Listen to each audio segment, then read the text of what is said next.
નમો અરિયંતાણમ નમો સિદ્ધાણમ નમો આયર્યાણમ નમો વજ્જાયાણમ નમો લોયે સવસાવણમ એસો પંચન મુક્કારો સમપાવપણાસણો મંગલાણં ચ સભ્યેસિં પરમં હવૈ મંગલમ આદિમં પૃથ્વીનાથમ આદિમં નિષ્પરિગ્રહમ આદિમં તીર્થનાથમ ચ ઋષભસ્વામિनं સ્તુમઃ સુધા સુધરવાગ જ્યોષ્ના નિર્મલીકૃત ધિન્મુખ મૃગલક્ષ્મા તમ શાંતિર શાંતિનાથ જનુસ્તુભ શ્રેય શ્રેયા મંગલકલી સદ્મ શ્રીયુક્ત શંકેશ્વર પાર્શ્વનાથ દુર્વાર સંસાર ભયાચરક્ષ મોક્ષસ્ય માર્ગે વર્ષાર્થવાહમ જય જગજીવ જોણી વિયાણવો જગગુરુ જગાણંદો જગણાહો જગબંધુ જય જગપિયામો વૈભમ જય શ્રેયાણમ પવો તિત્તરાણમ અપચ્છિમો જય ગુરુલોગાણમ જય મહાવીર ઓંકારમ બિંદુ સંયુક્તમ નિત્યમ ધ્યાયંતિ યોગિનમ કામદમ મોક્ષદમ ચૈવ ઓંકારાય નમો નમઃ સર્વારિષ્ટ પ્રસરવિષ્ટાદાયિને સડબ્ધિનિધારાય ગૌતમ સ્વામિને નમઃ જ્ઞાનધ્યાન ક્રિયાધિકારી કુશલ પ્રદ્યુમ્ન ચેતા ગુરુ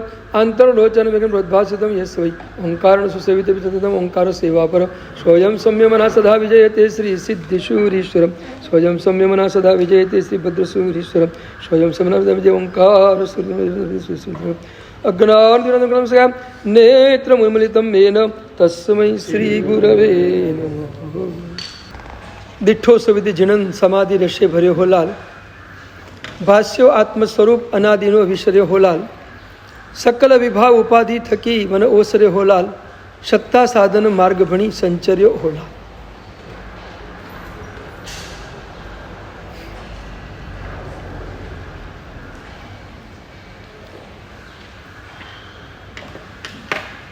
અધ્યાત્મ યોગી અધ્યાત્મ પુરુષ પૂજ્યપાદ દેવચંદ્રજી મહારાજ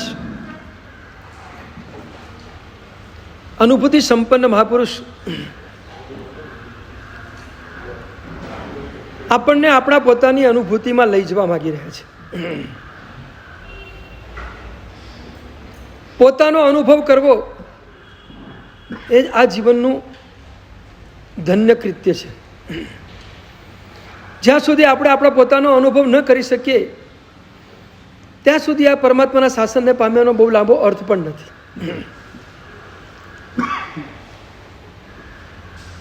આપણો પોતાનો અનુભવ કઈ રીતે કરવો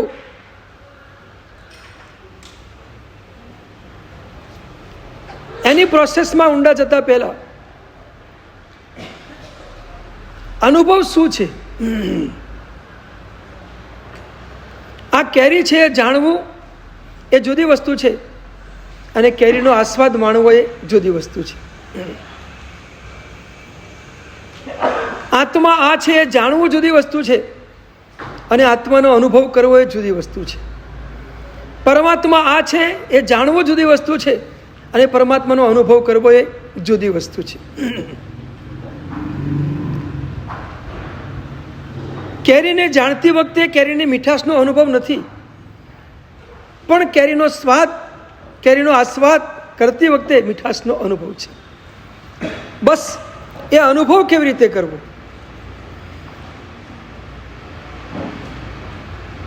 અનુભવ કરવા માટે આગળ કેવી રીતે વધવું એની આખી પ્રોસેસ દેવચંદ્રજી મહારાજ આ સ્તવનમાં આપણને આપવાના છે. પરાવાણી છે દેવચંદ્રજી મહારાજની.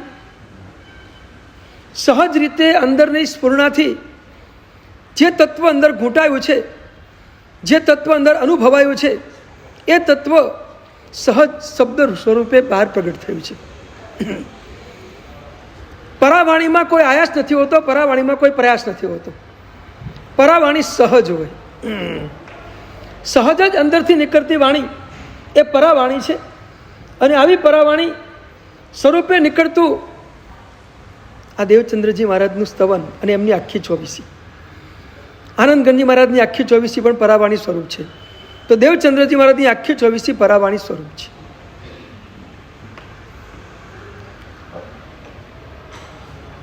એક અનુભવ એ શાશ્વતીના લયનો અનુભવ છે અને એક અનુભવ કોઈક સમય પૂરતો અનુભવ છે.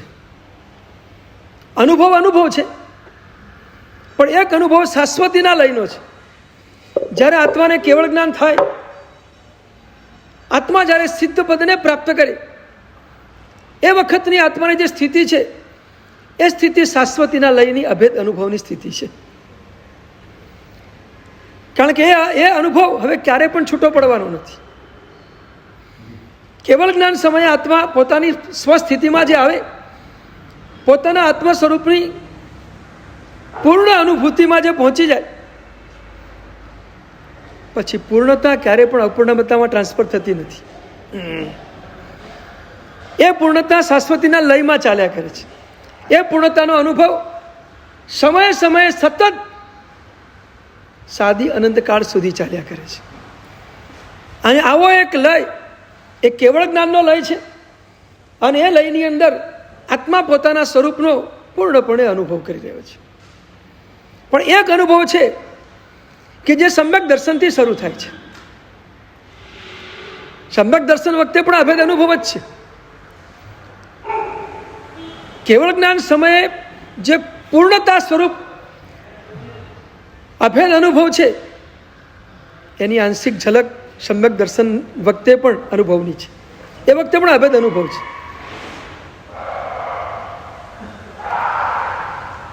અને એ સમ્યક દર્શન વખતનો જે અનુભવ છે, એ અનુભવની વાત દેવચંદ્રજી મહારાજ આપણને આ સ્તવનના માધ્યમથી સમજાવી રહ્યા છે. કઈ રીતે અનુભવમાં જવું, આત્માના સ્વરૂપ સાથે આપણા ઉપયોગનો અભેદ કેવી રીતે કરવો, અને અભેદ કરીને આપણા સ્વરૂપને આપણે કઈ રીતે અનુભવવો. સ્વરૂપ તો આપણી ભીતર છે જ, પણ એ સ્વરૂપનો અનુભવ નથી. કેવી આપણી કમનસીબી છે કે આપણી પાસે હોવા છતાં આપણને એનો અનુભવ નથી. બધી સમૃદ્ધિઓ હોવા છતાં પણ આપણે ગરીબ અને ભિખારી છીએ. પર્યાય દ્રવ્યથી આપણે સમૃદ્ધ છીએ, પણ અનુભૂતિ નથી. એટલે જેનો આનંદ હોવો જોઈએ એ આનંદ આપણે અત્યારે માણી શકતા નથી. એ આનંદ કઈ રીતે માણવો, એની આખી વાત દેવચંદ્રમાં આ સ્તવનમાં આપણને આપવાના છે. પરમાત્માના અભેદ અનુભવ માટે બહુ સરસ મજાની પંક્તિ, જ્યોત સે જ્યોત મિલત જબ ધ્યાવત વહવત નહીં તબ ન્યારા. જ્યોત સે જ્યોત મિલત જબ ધ્યાવત વહવત નહીં તબ ન્યારા. શીતલનાથ પરમાત્માના સ્તવનમાં ઉપાધ્યાય યશોજી મહારાજ સાહેબની બહુ મસ્ત મજાની પંક્તિ છે. જ્યોતિથી જ્યોતિનું મિલન થાય. આત્મ તત્વ પણ જ્યોતિ સ્વરૂપ છે, તો પરમાત્મા તત્વ પણ જ્યોતિ સ્વરૂપ છે. અને જે જ્યોતિ સ્વરૂપ પરમાત્મા સ્વરૂપ છે, એ સ્વરૂપ સાથે આત્મ તત્વના જ્યોતિરૂપ જે ઉપયોગ જ્યારે એમાં ભળી જાય, ત્યારે પરમાત્મા જ્યોતિનો અનુભવ થાય.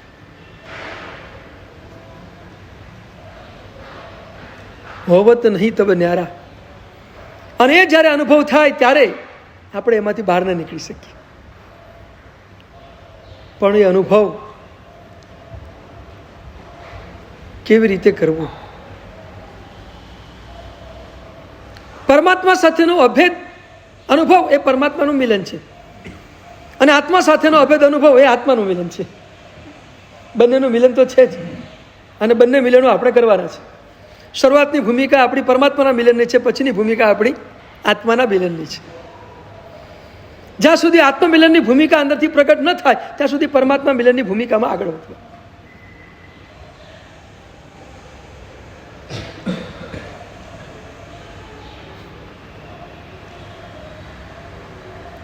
શબ્દથી મળતું નથી, એટલા માટે એમને કીધું જબ ધ્યાવત હોવ તબ નહીં ન્યારા.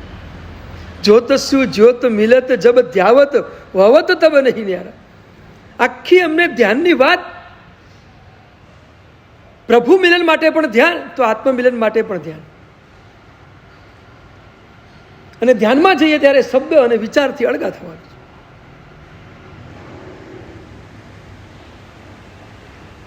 કબીરજીની સરસ મજાની પંક્તિ છે, શબ્દ શબ્દ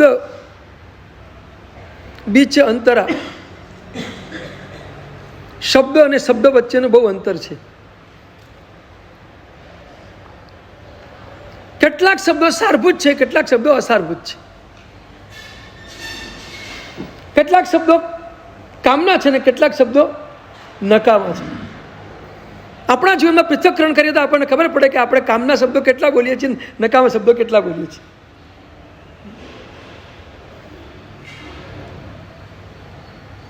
જે શબ્દો આપણને પ્રભુ સુધી પહોંચાડે એ શબ્દો કામના છે. જે શબ્દો આપણને આપણા સ્વરૂપ સુધી પહોંચાડે એ શબ્દો કામના છે. વાંચનનું માધ્યમ હોય કે વ્યાખ્યાનનું માધ્યમ હોય, એ વાંચનના વ્યાખ્યાનના માધ્યમ દ્વારા જે શબ્દો પીરસાઈ રહ્યા છે એ શબ્દો આપણને પોતાની ભીતરમાં લઈ જાય છે, માટે કામના છે, એ તો એ પણ નકામા છે.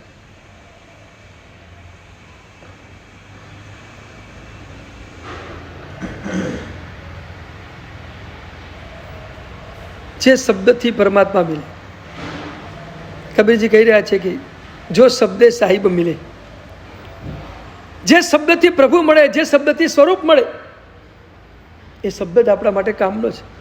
બાકી ગપાટા માટે ગમે તેટલા શબ્દો વાપરો બધા નકામા છે. અશુભમાં જેટલા શબ્દો વપરાય બધા નકામા છે. જે શબ્દો આપણને અશુભમાંથી શુભમાં લઈ જાય અને શુભમાંથી શુદ્ધમાં લઈ જાય એ શબ્દો કામના છે. જે પરમાત્માનું સ્તવન આપણને અશુભમાંથી શુભમાં લઈ જાય છે તો શબ્દનું માધ્યમ, પણ એ શબ્દનું માધ્યમ પણ આપણને પ્રભુ તરફ લઈ જઈ રહ્યું છે. અને જ્યારે આપણે આપણા પોતાના સ્વરૂપનું શ્રવણ કરીએ અને સ્વરૂપનું ચિંતન કરીએ ત્યારે એ શબ્દ અને એ વિચાર આપણને પોતાના સ્વરૂપ તરફ લઈ જાય છે. અને એટલા માટે એ કામના છે. જો શબ્દે સાહિબ મિલે, સાહિબના બે અર્થો છે. જે શબ્દથી પરમાત્મા મળે ને જે શબ્દથી આત્મારૂપી સાહિબ મળે. કબીરજીની વાણીમાં પણ વ્યવહાર નિશ્ચય ઘૂંટાય છે.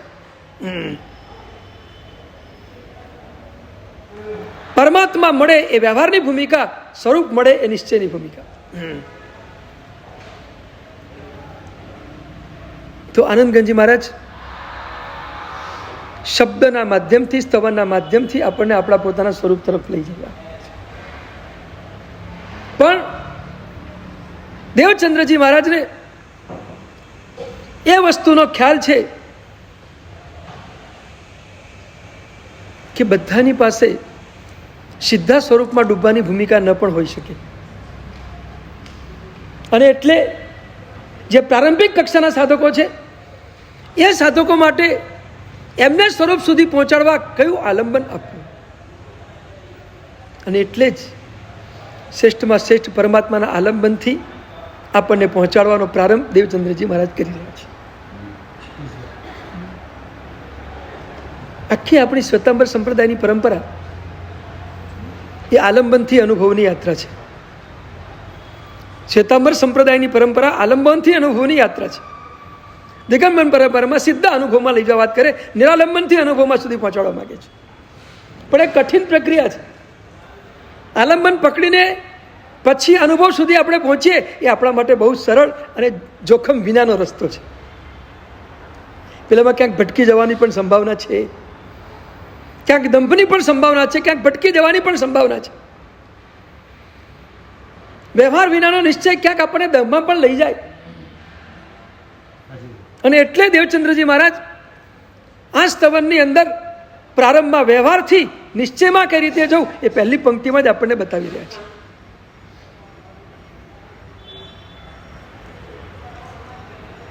દિઠ્ઠો સુવિધિ જીણન સમાધિ રશે ભરે હોના. દેવચંદ્રજી મહારાજ છે ને પોતે બહુ પહોંચેલા છે. એમની તો આંતરિક સ્થિતિ છેક ઊંચાઈ પર પહોંચેલી છે.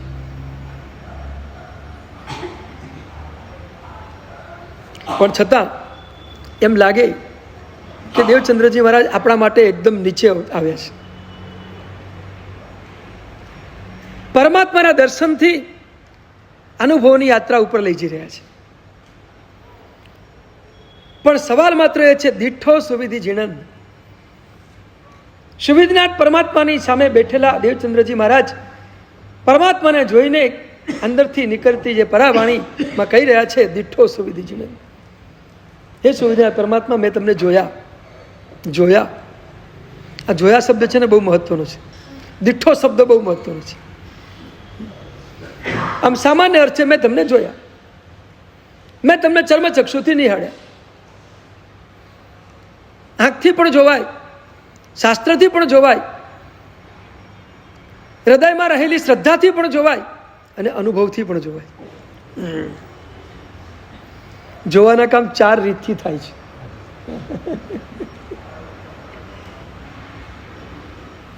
ચર્મચક્ષુથી તો રોજ દર્શન કરીએ જ છીએ, જગતના કરીએ છીએ, જગતપતિના કરીએ છીએ, બે કરીએ છીએ. જગતની વાત હમણાં આપણે નથી કરવી, એ આગળની પંક્તિઓમાં આવવાની જ છે, એટલે હમણાં એની સ્પર્શના નથી કરતો. હમણાં માત્ર આપણે આ પંક્તિમાં દેવચંદ્રમાં જ્યાં આપણને લઈ જવા માંગે છે ત્યાં આપણે જવું છે. દીઠો સુવિધિ જીણન. પ્રભુ મેં તમને જોયા, પણ દેવચંદ્રજી મહારાજની જોવાની અહીંયા કઈ ધારા છે, અને આપણે પરમાત્માને જોઈએ ત્યારે આપણે પરમાત્માને જોવાની કઈ ધારા છે. આપણે પરમાત્માને ચર્મચક્ષુથી નિહાળ્યા, આંખથી આપણે ભગવાનને જોયા. આ આપણા દર્શન. વર્તમાન ભૂમિકામાં પરમાત્માના દર્શન આપણે આંખથી કરીએ, બસ એ આપણા દર્શન છે. બહુ તો આપણે જોઈએ કે ભગવાન કેટલા સરસ મજાના છે, આકૃતિ કેટલી સરસ છે, સંતાન સરસ છે, આરસ બહુ સરસ છે, કાં તો આંગી બહુ સરસ બનાવેલી છે. આ આપણા દર્શન છે. એ કયું દર્શન કહેવાય? હા, વિચાર ચક્ષુથી. આ ચર્મચક્ષુથી કરેલું દર્શન. આંખની જેટલી મર્યાદા છે એ પ્રમાણે કરેલું દર્શન. આંખની મર્યાદા પ્રમાણે. હા, બસ એ આપણી આંખ ત્યાં સુધી જ પહોંચી શકે ને, એનાથી આગળ જઈ શકતી જ નથી. એ પ્રોસેસ બતાવવાની છે, એમાં જ ઊંડા ઉતરવું છે. પણ થોડુંક જરા હળવે તમને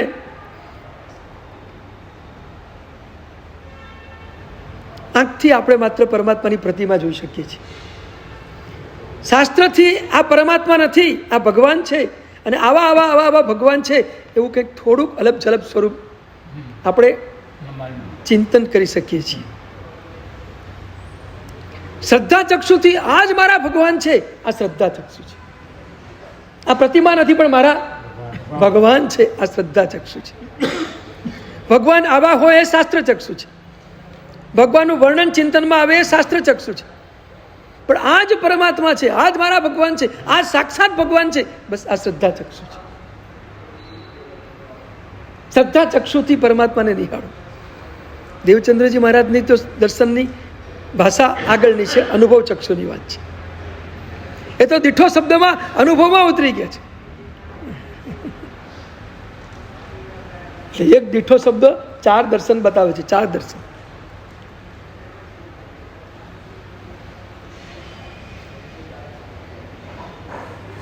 પરમાત્માના સ્વરૂપને જાણવું શાસ્ત્રથી, આવા સ્તવનના માધ્યમથી, એ શાસ્ત્ર ચક્ષુથી થતું પરમાત્માનું દર્શન છે.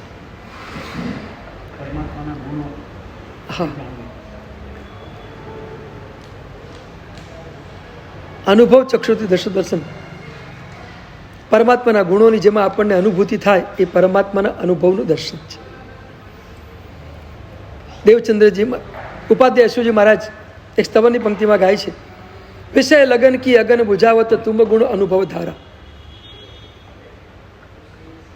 વિષયોથી લાગેલી આ ભયંકર અગ્નિ, એને બુઝાવવાનું કામ પ્રભુ તમારા ગુણોની અનુભૂતિ કરી શકે છે. પરમાત્માના સમત્વ ગુણની અનુભૂતિ થાય, પરમાત્માના શીતલ ગુણની આપણને અનુભૂતિ થાય, પરમાત્માની ઉર્જાની આપણને અનુભૂતિ થાય, પરમાત્મામાં વહી રહેલો જે સમરસ, એ સમરસની આપણને અનુભૂતિ થાય. બસ આપણું બધું શાંત થઈ જાય, વિષયો શાંત થઈ જાય, કસાયો શાંત થઈ જાય, અને એક શીતલતાનો આપણને અનુભવ થાય.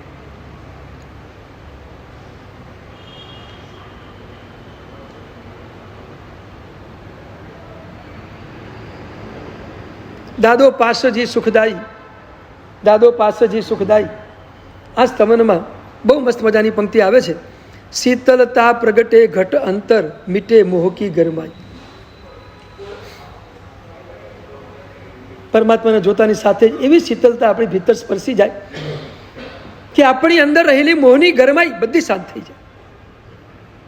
આવો શીતલતાનો અનુભવ જે દેવચંદ્રજી મહારાજ કરી રહ્યા છે. દીઠો શબ્દથી સીધા અનુભૂતિમાં ઉતરી. 2059ની સાલમાં અમે પાવાપુરીમાં ચાતુર્માસ હતા, કેપી સંઘવીના પાવાપુરીના ચાતુર્માસ.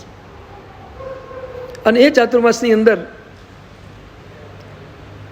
પાલનપુરથી વસુબેન વંદન કરવા માટે આવ્યા, જેમની પાસે હું આ નિશ્ચયનો અભ્યાસ કરી ચૂક્યો છું, જેમને મને ભણાવ્યો છે. આજે તમારી સામે જે કંઈ બોલું છું ને એમાં એમનો બહુ મોટો ઉપકાર ને બહુ મોટો ફાળો છે. અને વસુબેન પાલનપુરમાં એક અદ્ભુત સાધિકા બેન, તત્વની બહુ જ ઊંડાઈ. પાલનપુરના એ ચાતુર્માસમાં 4 મહિના રોજના 2.5 કલાક એમની સાથે બેસીને આ અભ્યાસ કરે છે.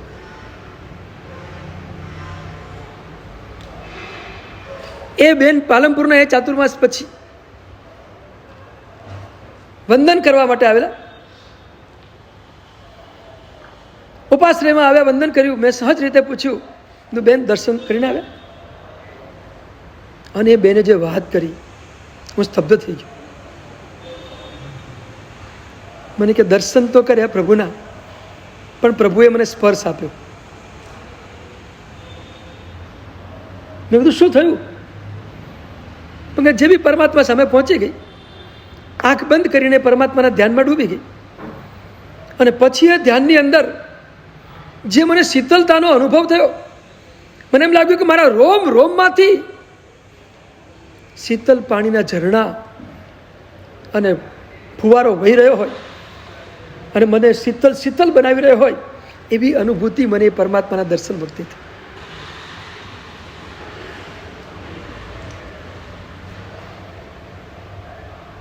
એક 5 મિનિટ બેસે ને 5 મિનિટમાં અનુભૂતિ થઈ જાય.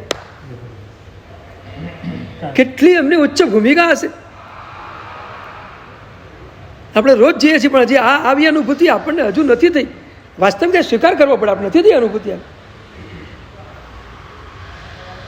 કેટલી એમની ઊંચી સાધના હશે, કેવો પરમાત્મા તરફનો અહોભાવ હશે.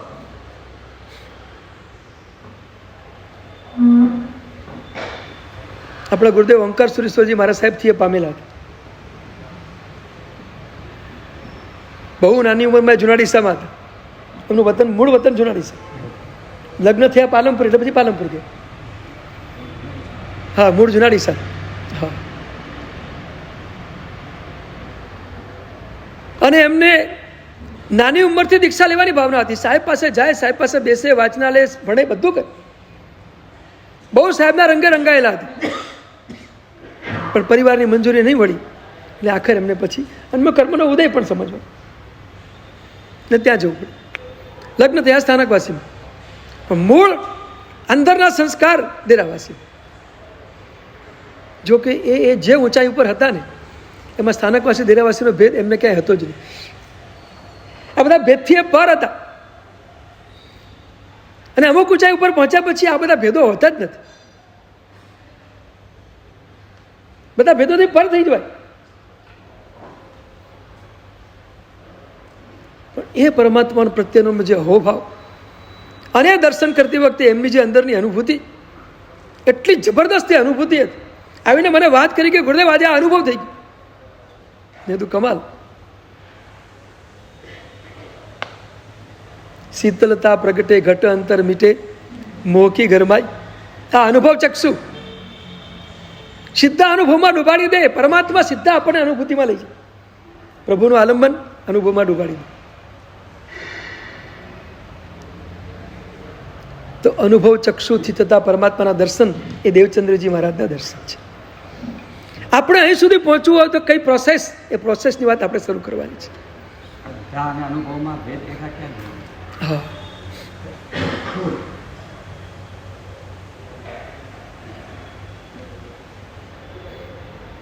વ્યવહારિક શ્રદ્ધા અને અનુભૂતિ બે વચ્ચે બહુ મોટી ભેદરેખા છે. અને નિશ્ચય શ્રદ્ધા જોવા જશો તો શ્રદ્ધા ગુણનો જ એક પર્યાય એ અનુભવ છે. સમ્યક દર્શન એ શ્રદ્ધા ગુણનો પર્યાય છે. અને એટલે અનુભવ સ્વરૂપ જ છે. પણ એક વ્યવહારિક ભૂમિકાની શ્રદ્ધા અને એક નિશ્ચયની ભૂમિકાની શ્રદ્ધા. નિશ્ચયની ભૂમિકાની શ્રદ્ધામાં તો હું આ જ છું એ અનુભવ એ નિશ્ચયની ભૂમિકાની શ્રદ્ધા છે. અને એટલે હરિભદ્ર સુરેશ્વરજી મારા સાહેબે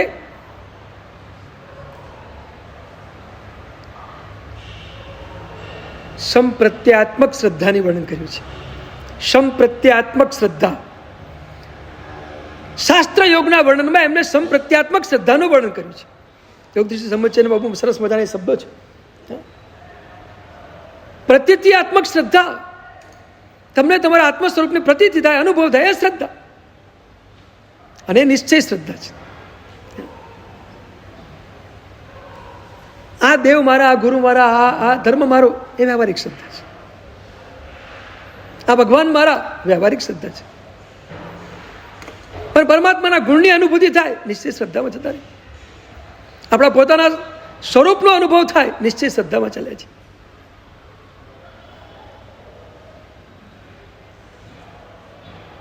તો અનુભવની પ્રોસેસ દેવચંદ્રજી મહારાજ દીઠો સુવિધિ જીણનથી શરૂ કરે છે. પરમાત્માના દર્શન કઈ રીતે કરવા, હવે આપણે નીચેની ભૂમિકાએ થોડી વાત કરીએ. કઈ રીતે કરવું એ દર્શનની ભૂમિકામાં 3 વસ્તુ આજે જોઈએ. પહેલા નંબરમાં પ્રભુના દર્શન કરો ત્યારે પ્રભુના ગુણના દર્શન કરવાની શરૂઆત કરો. ગુણ દર્શન.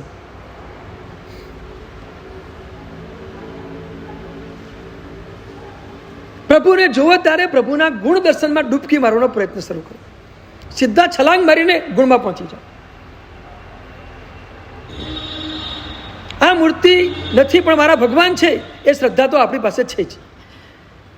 હવે શ્રદ્ધાથી થોડા આગળ વધો, આટલાથી અટકી નહીં જતા. આ સાક્ષાત પરમાત્મા છે એ મંજૂર, એ શ્રદ્ધાથી સંપન્ન છીએ એમ સમજીને આગળ ચાલો. કારણ કે એટલું તો કદાચ આપણે બધાની પાસે હોઈ શકે કે ભગવાનને જે લાગે મારા સાક્ષાત મારા ભગવાન છે એ ભાવ તો આપણી પાસે કદાચ હોઈ શકે હોય. અને એ ભૂમિકાથી હવે આગળની ભૂમિકામાં કઈ રીતે જવું એ ભૂમિકા આપણે જોઈએ. ગુણ દર્શન, કયા ગુણો પરમાત્મામાં જોવા. પ્રભુને જોવો ત્યારે સીધો જ પરમાત્માનો વિતરાગ ગુણ સ્પર્શી જાય. ગુણો જોવા છે તો શુદ્ધ ગુણોને જોઈ લો. વિતરાગતા, વિદ્વેષિતા, વિતમોહિતા, નિર્વિકારિતા, નિર્વિકલ્પકતા, નિર્લેપતા, નિષ્પ્રિયતા, નિર્ભારતા,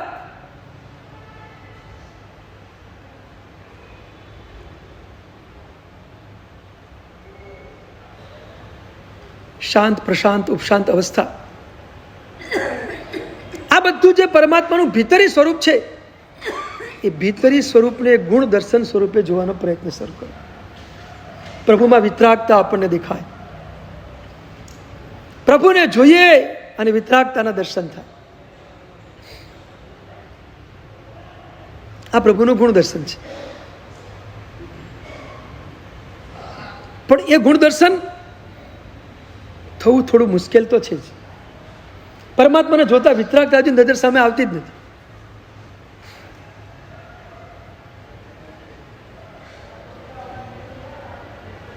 અને પ્રભુ જો વિતરાગ સ્વરૂપે દેખાશે ને તો આપણા રાગને પણ ધક્કો લાગશે. તમે પરમાત્માના જે સ્વરૂપને જોશો ને અને જે સ્વરૂપમાં ઊંડા ઉતરશો એની સામે રહેલા અનાદિકાળના આપણા દોષોને ક્યાંક ને ક્યાંક ધક્કો લાગશે. એ નબળો પડશે, મોડો પડશે, નીકળી જવાની તૈયારી કરશે. આ ગુણ દર્શન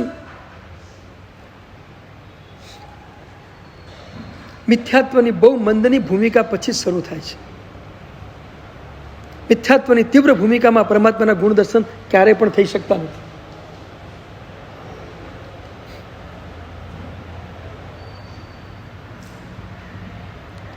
હરિભદ્ર પંડિતના જીવનમાં પૂર્વાત કાળમાં જે મિથ્યાત્વ હતું એવું મિથ્યાત્વ કે જીન શાસનના કટ્ટર દ્વેષી, પરમાત્માના કટ્ટર દ્વેષી, પરમાત્માને મૂર્તિ દર્શનના કટ્ટર દ્વેષી.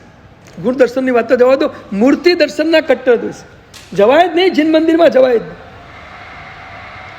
બધું અંબક છે, કશું જ છે નહીં. એવી બધી વાતો કરનાર હરિભદ્ર પંડિત.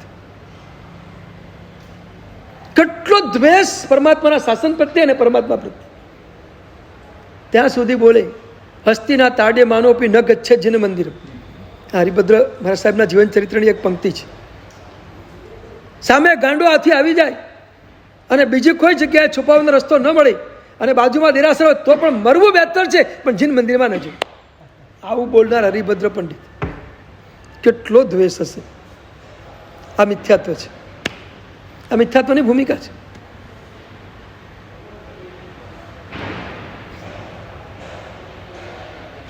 સાચું સમજવા ન દે, સાચું સ્વીકારવા ન દે ને સાચું અનુભવવા ન દે, એ મિથ્યાત્વની ભૂમિકા છે. હરિભદ્ર પંડિત ભયંકર અહંકાર. એ નહીં જવાનું, નહીં જ જવાનું. પણ તકલીફ એ થઈ એને જ એના જીવનમાં એક વખત આ પ્રસંગ આવી ગયો. ક્યારેક આપણા બોલેલા શબ્દો આપણે જ ભારે પડતા હોય છે. એટલે તો નકામા શબ્દો બોલવા, નકામા શબ્દો જ ભારે પડે. કામના શબ્દો ક્યારે ભારે ન પડે. નકામા શબ્દો જ આપણને ભારે પડતા હોય, ન બોલવાના શબ્દો જ આપણને ભારે પડતા હોય. એ બોલાઈ ગયા એટલે ભારે પડી ગયું. અને શબ્દ તો તીર છે, છૂટી ગયું એટલે છૂટી ગયું. પછી એ ગમે તેને વાગે, છેલ્લે આપણને પણ વાગે. હા, પાછું આવે બુમરેંગની જેમ. બહુ અઘરું છે. હરિભદ્ર પંડિત એ શબ્દો ભારે પડી ગયો.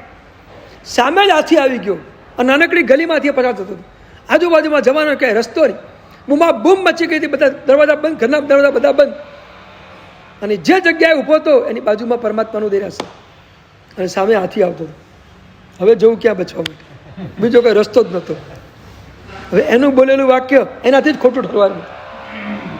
અને ગયો મંદિરમાં, કારણ કે બીજો વિકલ્પ જ નહોતો. કરે શું?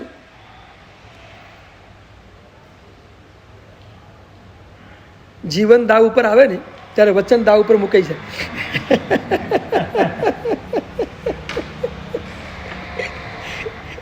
હવે જીવનનો સવાલ હતો, જીવન મરણનો સવાલ હતો, એટલે વચન મૂક્યા એક બાજુ, પહોંચો અંદર. ઘૂસી ગયો અંદર. અંદર ગયા પછી એને ભગવાનને જોયા. એ મિથ્યાત્વ. એટલે એ પરમાત્માને જોયા પછી પણ અંદર જે દ્વેષ ભરેલો હતો એ સંસ્કૃત પંક્તિ રૂપે બહાર નીકળ્યો. અને એને સંસ્કૃત પંક્તિ ગાઈ. બપોરેવ તવા ચષ્ટે સ્પષ્ટમ મિષ્ટાન્ન ભોજિતમ. એ કહે છે કે આ તમારું હૃષ્ટપુષ્ટ શરીર, મૂર્તિ જોરદાર હશે. તમારું હૃષ્ટપુષ્ટ શરીર એમ કહે છે કે તમે રોજ માલ મિષ્ટાન ખાવ છો. આ કલ્પના અને આ કલ્પનાની આ અભિવ્યક્તિ. તમે મિષ્ટાન ખાઈ રહ્યા છો. અને તર્કબાજ પંડિત હતા. અને પાછળની પંક્તિમાં એક તર્ક મૂક્યો એમને. નહીં કોટર સંસ્તજ્ઞો તરુર ભવતી સાડવા. જે વૃક્ષના મૂળમાં અગ્નિ હોય એ વૃક્ષ ક્યારે પણ ફૂલે ફાલે નહીં, કરમાઈ જાય. તમે આટલા ફૂલ્યા ફાલ્યા છો ને, મિષ્ટાન ખાવ છો. હવે આપણને તો આવી કલ્પના પણ ના આવે, એને આ કલ્પના આવી. એ હરિભદ્ર પંડિત. મિથ્યાત્વની અવસ્થામાં આ શબ્દો નીકળે છે. પણ એ હરિભદ્ર પંડિત જ્યારે પામે છે, એની આખી પામવાની પ્રોસેસ છે. હરિભદ્ર પંડિતના જીવનમાંથી એમની જ્યારથી પામવાની શરૂઆત થઈ ને ત્યારથી માંડીને એમની છેક સુધીની જે સાધના છે એનું ક્રમશઃ તબક્કાવાર જો વર્ણન કરવું હોય તો સત્સંગથી શરૂ થઈને સાક્ષી ભાવને સમાધિ સુધીની યાત્રા એ હરિભદ્ર સુરી મહારાજની યાત્રા છે. સત્સંગથી શરૂ થઈ. સત્સંગથી એક સાધ્વીજી મહારાજ સાહેબના સત્સંગથી શરૂઆત થઈ. પહેલા માત્ર શ્રવણ કર્યું અને શ્રવણથી દોડીને સત્સંગ કરવા ગયો. મારા કાનમાં જે શબ્દો પડે છે એના અર્થો મને સમજાતા નથી, તમે કૃપા કરો અને મને અર્થ સમજાવો. અહીંથી એમની સત્સંગની ભૂમિકા શરૂ થઈ. આમ તો આટલો મોટો પ્રખર પંડિત હતો. હવે કદાચ એકાદ શ્લોક ન આવડે તો શું ફરક પડવાનો હતો? અને બીજા કોઈને ક્યાં ખબર પડવાની હતી મને નથી આવડે? મને કોઈ પૂછવાનું નથી. આ શ્લોક કોઈને આવડતો નથી, કોઈ મને પૂછવાનું પણ નથી. તો હવે મેં અંદર રાખ્યું હોત તો હું પંડિત તરીકે ચાલુ જ રહેવાનો હતો. પણ એક વસ્તુ યાદ રાખજો, જેની ભીતરમાં પાત્રતા પડેલી છે અને એ પાત્રતાનો હવે જ્યારે પ્રગટ થવાનો સમય આવે છે ત્યારે માણસ 100% પ્રામાણિકપણે જ બધા કાર્યો કરે છે. આ હરિભદ્ર પંડિતની પ્રામાણિકતા છે. જો એ વખતે એને દમ કર્યો હોત તો શું વાંધો હતો? કઈ એક શ્લોક ના આવડે તો શું, ના આવડે તો શું, મને કોણ પૂછવાનું છે? મારી પંડિતાઈને ક્યાં ધક્કો લાગવાનો છે? તો પૂછવા ન જવું તો મને શું ફરક પડે છે? પણ નહીં, આ શ્લોકનો અર્થ મને નથી આવડતો, મારા માટે જાણવા માટે મારે જ્યાંથી શબ્દ આવે છે ત્યાં જ જવું પડે, અને એટલે પહોંચ્યો. આ એની પ્રામાણિકતા છે. નિશ્ચયને પામવા માટે પહેલા નંબરમાં પ્રામાણિકતા જ જોઈએ. વિના પ્રામાણિકતા આ તત્વ સુધી પહોંચી નહીં શકાય. હું જેવો છું તેવો આ જ છું. એ વખતની આપણી જે અવસ્થા છે એનો સ્વીકાર કરીને ચાલીએ, હું આ જ છું. પણ એ અવસ્થાને છુપાવવાનો પ્રયત્ન કરીએ, નિશ્ચય સુધી ક્યારેય નહીં પહોંચાય. એટલે જેને તત્વની અનુભૂતિ કરવી છે સૌથી પહેલા પોતાના જીવનમાં પ્રામાણિકતા પહેલી લાવવી પડશે. આપણી મોટી તકલીફ તો એ છે, પ્રામાણિક જ નથી. વાસ્તવિકતા છે. આપણે આપણા જીવન માટે કેટલા પ્રામાણિક છે ને એ આપણે આપણી જાતને જ પૂછવાનું છે. કારણ કે પ્રામાણિકતા છે ને એનો નિર્ણય જાતે જ કરાય, બીજો કોઈ ન કરી શકે. પ્રામાણિકતા આત્મસાક્ષિક હોય. બીજો તમારા વર્તનને જોઈને કદાચ પ્રામાણિકતાનો વિચાર કરી શકે, પણ એ કદાચ ભૂલથાપ પણ હોઈ શકે. આપણે જાતે જ નિર્ણય કરવો પડે કે હું મારા જીવન માટે કેટલો પ્રામાણિક છું. હરિભદ્ર સુરી પ્રામાણિક છે, હજી પંડિત છે પણ પ્રામાણિક છે. ભલે મિથ્યાત્વની અવસ્થામાં છે પણ પ્રામાણિક છે. અને આ પ્રામાણિકતા મિથ્યાત્વની મંદતા વિના સ્પર્શતી પણ નથી. બે મહત્વના ગુણો જોઈએ છે, પ્રામાણિકતા અને પ્રજ્ઞાપનીયતા. અનુભૂતિમાં જવા માટે બે મહત્વના જીવનમાં ગુણો જોઈએ, પ્રામાણિકતા અને પ્રજ્ઞાપનીયતા. કોઈ સમજાવે તો સમજવાની તૈયારી જોઈએ, અને હું કઈ અવસ્થામાં છું એને પ્રામાણિકતાપૂર્વક સ્વીકાર છે. આ સ્વીકાર ન હોય અને સમજણ કેળવવાની તૈયારી ન હોય એ ક્યારે પણ અનુભૂતિમાં જઈ ન શકે, નિશ્ચયને પામી ન શકે. એ પ્રામાણિકતા અને પ્રજ્ઞાપનીયતા બહુ મહત્વના બે ગુણો છે જે હરિભદ્ર પંડિતમાં આપણને જોવા મળે છે. પ્રામાણિકતા છે અને પ્રજ્ઞાપનીયતા પણ છે. કેવી પ્રામાણિકતા! નથી મને સમજ પડી તો મારે જાણવા માટે જવું જ છે. દુનિયા ભલે જે જાણે તે મારા માટે, પણ મને ખબર છે કે આટલું અજ્ઞાન મારી પાસે છે, એટલે હું જાણી લઉં. આ સત્સંગથી શરૂઆત થઈ, પ્રામાણિકતાથી એમની શરૂઆત થઈ. જો આ બધા મહાપુરુષોના જીવનમાં શરૂઆત કેવી રીતે થાય છે ને એ જોવાની ખબર છે. અને વાસ્તવમાં શરૂઆત જ મહત્વની છે, પછી તો પહોંચવું બહુ સહેલું છે. પછી તો તમને આલંબને મળશે, તમને ઉપદેશે મળશે, તમને પછી હાથ પકડનાર પણ મળશે, તમને ઉપર લઈ જનાર પણ મળશે, પણ શરૂઆત તમારી પોતાની પ્રામાણિકતાથી હશે.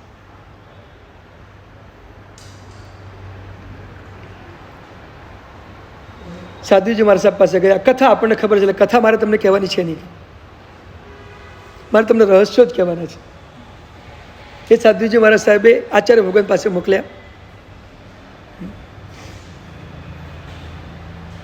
આચાર્ય ભગવાન પાસે ગયા અને આચાર્ય ભગવંતે માત્ર એટલું જ કીધું કે આ વસ્તુને તમારે જાણવી હોય ને સમજવી હોય તો દીક્ષા લેવી પડે. કે આચાર્ય મારા સાહેબ બહુ ગીતાર હતા, એટલે એમને સીધો મોટો સ્ટ્રોક મારી દીધો. હા, બાકી તો અમે તમને બધું જણાવીએ છીએ અત્યારે વગર દીક્ષા. પણ ગીતાર થતા સમયને પારકી ગયા હતા કે અત્યારે આ હથોડો મારવા યોગ્ય લોખંડ તૈયાર થઈ ગયું છે, ગરમ ગરમ તૈયાર થઈ ગયું છે. અત્યારે જો હથોડો મારીશ તો આ શાસનનું મોટું કામ થઈ જશે. આ સમજણ, આ પ્રજ્ઞા. અને એટલે હથોડો મારી દીધો. એમ હરિભદ્ર પંડિતને કહી દીધું સમજવું હોય તો દીક્ષા લેવી. પણ જો આ એમની યોગ્યતા અને પાત્રતા, મેં કીધું ને પાત્રતા ખુલે છે, હવે ખુલે છે. કેટલી મજાની પાત્રતા ખુલી છે. એ જ વખતે હરિભદ્ર પંડિત એમ કે છે, ગુરુદેવ આપી દો, હું તૈયાર નથી. ઘરે ગયા કોઈને કહેવા માટે, નથી પત્નીને પૂછવા ગયા, નથી પરિવારને પૂછવા ગયા. મારા પછી તમે શું કરશો એવો વિકલ્પ હરિભદ્ર પંડિતને જાગ્યો નથી. કમાલ કહેવાય હતો. એની તીવ્ર દ્વેષ ભાવ તો એક સેકન્ડમાં નીકળી ગયો. ચોક્કસ નીકળી ગયો. બસ એ જ તો કહું છું, જ્યારે આપણું આખું જ્યારે પરિવર્તન થાય છે ને, અને એની જ્યારે ક્ષણ આવે છે ને, ત્યારે બહુ ઝડપથી બધું પરિવર્તન થઈ જાય છે. કલ્પના ન કરીએ એટલું ઝડપથી પરિવર્તન થઈ જાય છે. આ એમની કોઈ પૂર્વજન્મની સાધના હોવી જ જોઈએ. એ તો આટલી ઝડપથી આ પરિવર્તન થાય પણ હા, કોઈ પૂર્વજન્મ સંસ્કાર, કોઈ પૂર્વજન્મની સાધના, અને સાધના કરતાં કરતાં કરેલી વચ્ચે વિરાધના, એ વિરાધનાના કારણે વચ્ચેનો સમય ખરાબ ગયો. પાછો એ સાધનાના સંસ્કારો પુનર્જીવિત થયા, અને એ સંસ્કારો પાછા ઉદયમાં આવી અને એમને વળાંક આપીને છેક સુધી લઈ ગયા. આવું બને. પૂર્ણ ભાવમાં કયું એવું કૃત્ય હશે કે એ હરિપદમાં તો પૂર્વ ભાવ જાણવો પડે, એ મારે જાણવાનું બાકી છે. જે નથી જાણતો નિખાલસ દિલે કહું છું, એમનો પૂર્વ ભાવ મને ખ્યાલમાં નથી. હજુ સુધી મારા વાંચોમાં ક્યાંય નથી આવ્યો. ક્યાંય આવશે તો હું તમને ચોક્કસ કહીશ. પણ એક વસ્તુ નક્કી છે, જ્યારે આવો જબરદસ્ત યુટર્ન સીધો આવે ને, ત્યારે સમજવું પડે કે આની પાછળ કોઈક ભીતરી કારણ છુપાયેલું છે. બહારનું કોઈ કારણ નથી, અંદરનું કારણ છે. એ તો આટલી ઝડપથી વળાંક આપવો બહુ મુશ્કેલ છે. કેટલો ઝડપી વળાંક છે. એ સત્સંગ, એ સમજણ, પછી સીધો સ્વીકાર. ગુરુએ કીધું સ્વીકાર, તો સંયમનો સ્વીકાર કરી લીધો, એમની વાતનો પણ સ્વીકાર કરી લીધો. ચાલ દીક્ષા લેવા માટે તૈયાર છું. અને ગુરુએ કેટલા સમર્થ આપી દીધી એ જ વખતે દીક્ષા, વાર જ ન કરીને. હા, યાદ રાખજો, ગુરુની દ્રષ્ટિ બહુ ઊંચી છે. આવો ચેલો મળશે એમ નહીં, આવો શાસન પ્રભાવક આત્મા બીજો જલ્દી મળશે નહીં. લય આપી દો અત્યારે. હા, ગુરુને શિષ્ય નથી દેખાતો, ગુરુને શાસન પ્રભાવક આત્મા દેખાય છે.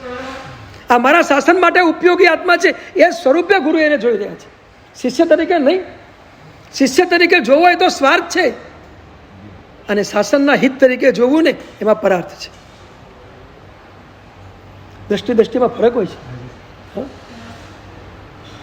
હા, ગુરુની દ્રષ્ટિ બહુ ઊંચાઈ ઉપર પહોંચેલી છે.